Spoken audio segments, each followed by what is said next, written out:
Mr. Terrell, as I stumbled through our intro to you, you're going to vote for Donald J. Trump, the first time you've ever voted for a Republican presidential candidate. Now, before Bob Woodward and his tape recorder came around, Donald Trump's detractors were painting him as a bona fide racist. So how can you be comfortable supporting a man so many despise on racial grounds? Really? I mean, let's face it. I mean, when you look at Donald Trump's record, let's talk about Donald Trump. Lowest unemployment for Black Americans ever. Secondly, the First Step Act, giving people, Black Americans, a chance to have a second chance out of prison. Third, funding historical Black colleges. 47 years, Joe Biden, what has he done? Absolutely nothing. And let me be clear about this. Joe Biden told every Black American, if you vote Republican, you ain't Black. That is the most insulting statement to be made by a politician who claims he's for all people. He's telling me I have to vote Democrat or I'm not Black. I question his ability to determine if I'm Black or white or any color.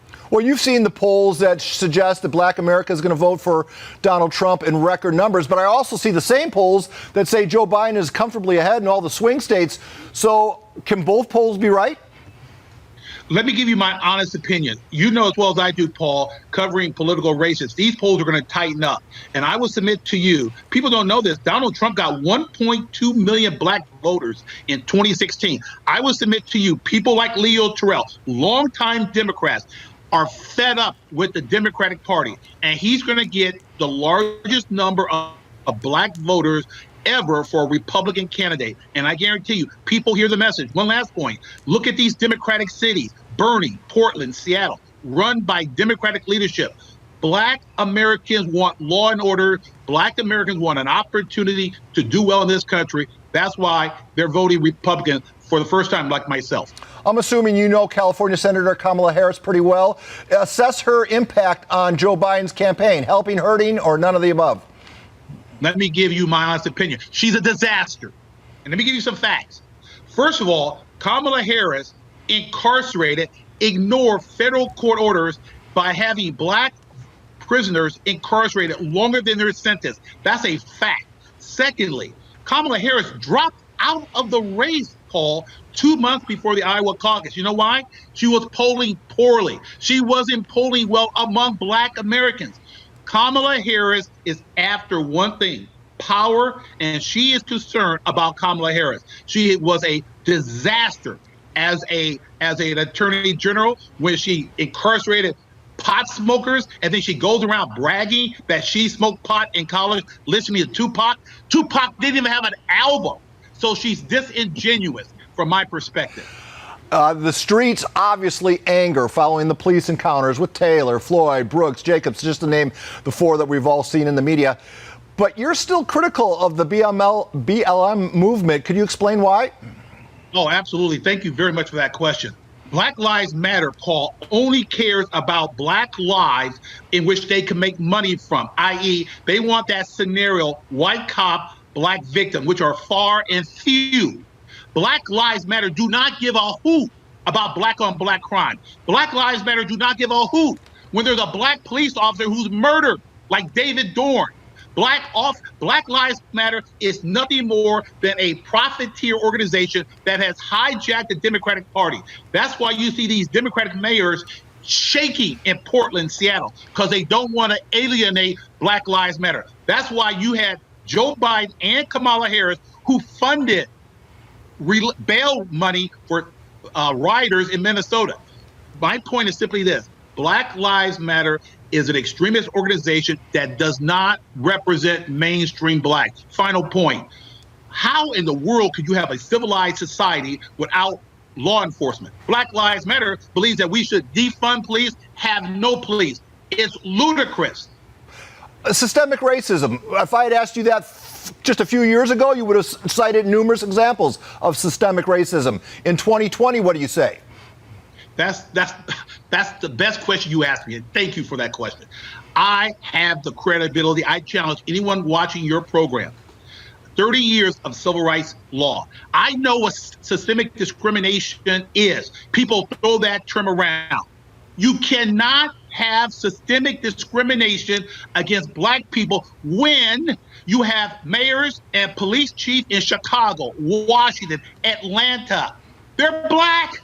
You got black police officers. You got black DAs. How can you have systemic discrimination against black people when there are black leaders running these democratic cities? That term is thrown around. And I will submit to you, Paul, 99.9% of those who use that term cannot define it. I can. All right, so we have the NFL kicking off tonight, and you know what the broadcast is going to entail. You've seen what's going on in other professional sports leagues. You're seeing what's happening with the Academy Awards. In your opinion, is that going to help deal with the issue of racism, or is that just virtual signaling? Let me think about it. No, it's not going to help. It's a disaster. Look, the NBA went out and boycotted games. Why? What did they accomplish? Those players don't even vote. I want to repeat that. Those players, football players, basketball players, look at the percentage of them who vote. Here's the hypocrisy. They got security. They got police officers guarding their wealth, their jewelry. It's a matter of hypocrisy. And let me be very clear. All these black leaders, NBA players, I don't want to mention any names, football players, I didn't appoint them as my black leaders. Who are they? They have a platform, so be it. They do not speak for Leo Terrell. They do not speak for every black American in this country. I want to make that clear. We have no black leader, Al Sharpton. You know, Mr. Terrell, I've watched you for years, and I used to yell at the TV screen when you came on. Now, yeah, a lot of people. What's happening? Have I moved left, or are you moved right? No, let me tell you right now. You ask great questions. Here's the issue. I haven't changed. I always believe in law enforcement. The Democratic Party has gone left, not left, extreme left. What civilized society doesn't want a police department? Families in law enforcement. I can break the difference down between bad police officers and good police officers who protect you and I 24/7 at 2 a.m. When you have the nominee for the Democratic Party say, you ain't black if you don't vote for me, or we all think alike, they went left. This is not the Democratic Party of John F. Kennedy. This is a Democratic Party that has been hijacked by Antifa and Black Lives Matter, and the Democratic Party is held hostage. I will not be part of that. A civil rights attorney believes in equality and fairness, and that's what I'm proud of, and that's why I will continue to do it. And the only party that offers that are the Republicans and Donald J. Trump. Let me be very clear to every Democrat on the planet. Donald J. Trump has done more for black Americans in 3 years than the Obama administration. The reason why I'm here right now, the reason why I'm voting for Donald Trump is because Joe Biden went on national radio and said, if you vote for Trump, you ain't black. That is insulting. That is racist. Biden is the racist. And what is amazing is you have another dinosaur, Jim Kleinberg, who uses terms like Nazis and Gestapo. He needs to retire. That is insulting to the people who suffered during the Holocaust. So you have these old, outdated Democrats who are still trying to pander to blacks. Blacks reject this. And with the crime going on in these Democratic cities, it's insulting. Donald Trump is the only person who can resurrect these Democratic cities and save them from the lawlessness. But let's be very clear. Joe Biden is the racist, not Donald Trump. This is the reason why I'm voting Republican for the first time. What you just saw last night with Rand Paul and Vernon Jones, it doesn't make a difference what your skin color is. These are thugs out there attacking law-abiding citizens. And you know what? The Democrats now are lying, saying that, oh, we're in favor of law and order. They have let cities burn for 4 to 5 months, and President Trump has offered help, and they refuse. This is just outright shocking. And this form of allowing these criminals to run rampant in the streets without any recourse is going to haunt the Democrats. And that's why the polls are shifting. And that's why they're going to vote for the law and order president. I and other Democrats are going to vote for Trump because we want law and order. We want school choice. We want the good things that President Trump articulated in his acceptance speech. One last point. You didn't hear a single word about the Democratic programs and policies last week at their DMC convention. Why? Because it's pure socialism. It's a case of keeping our American values versus having our American values destroyed by these wicked, wicked, extreme Democrats. Oh, I happen to believe in law and order and the peaceful transition of power, Leo, but it seems to me Donald Trump wins by a landslide. People have other plans in place. Well, Sean, first of all, everything you just showed, I'm embarrassed to have been a Democrat this year. I'm embarrassed, and I apologize. What has gone on in Pittsburgh is just unbelievable. It doesn't make a difference what your color is. They are attacking black people, white. They're attacking Americans, and they don't even have a reason to do so. These are not registered voters. They're just criminals. In Rochester, it's a black mayor and a black police chief. Systemic discrimination? Really? From where? From whom? And what's happening is I would hope every police chief just resign, leave these Democratic left-leaning cities. Put Al Sharpton in charge. He's trying to talk a game now. Put Al Sharpton as police chief because these individuals are hurting American citizens. They went into that McDonald's, that same guy. I saw all these videos. Bottom line, America, we only have one choice because these Democrats have just made a deal with the devil. These left-wing criminals who don't register to vote, who don't care, are trying to burn our city down. Embarrassment to be a Democrat. Put Sharpton in charge of these cities. People are being hurt right now. We have no choice. We have to vote for Donald Trump. They are too extreme, period. And by the way, we give you absolution, Leo. We accept your 2.0 now. You're okay. Yes. And hey, listen, okay. I'm one of these Republican lawyers now for the president. I'm a lawyer. I can help the president. You're a lifelong Democrat. Yes. Why are you voting Republican for the very first time this year? Colonel, I'm voting Republican for the first time for two major reasons. One, the Democratic nominee, Joe Biden, about 4 or 5 weeks ago, made a outrageous statement stating, if you don't vote for me, you ain't black.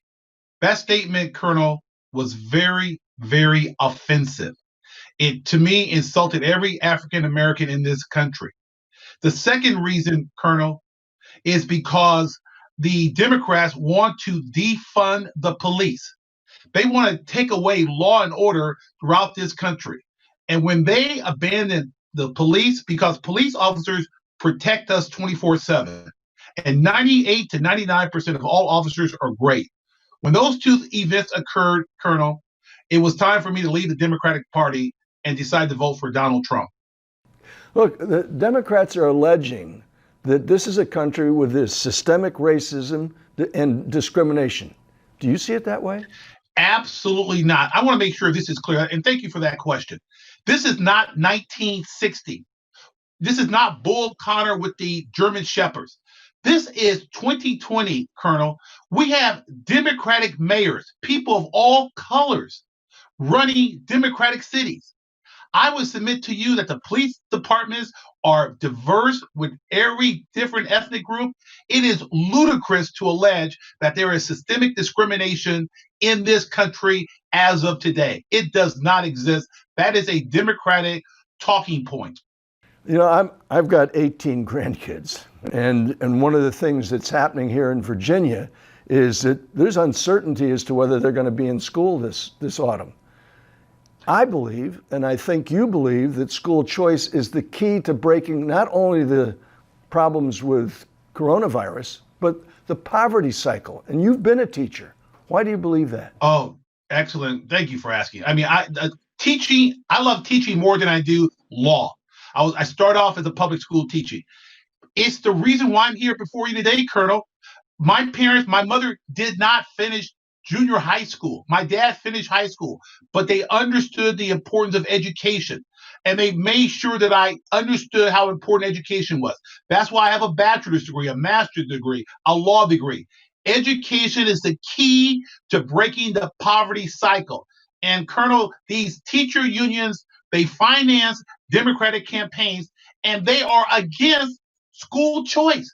They're against allowing people, all Americans, the right to choose a better school over a bad school. And it's just perplexing to me. why they're doing that. They want to keep the power. They want to have us pandering to the government, but they want to keep us in this poverty chain.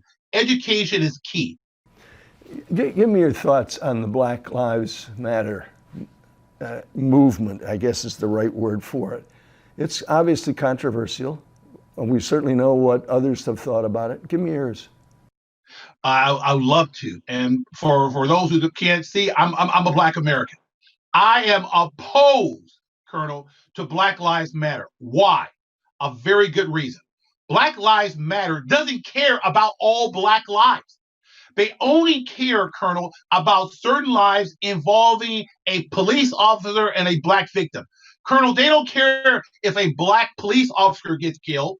They don't care about the Black on Black crime that is going on in Chicago every day of the year.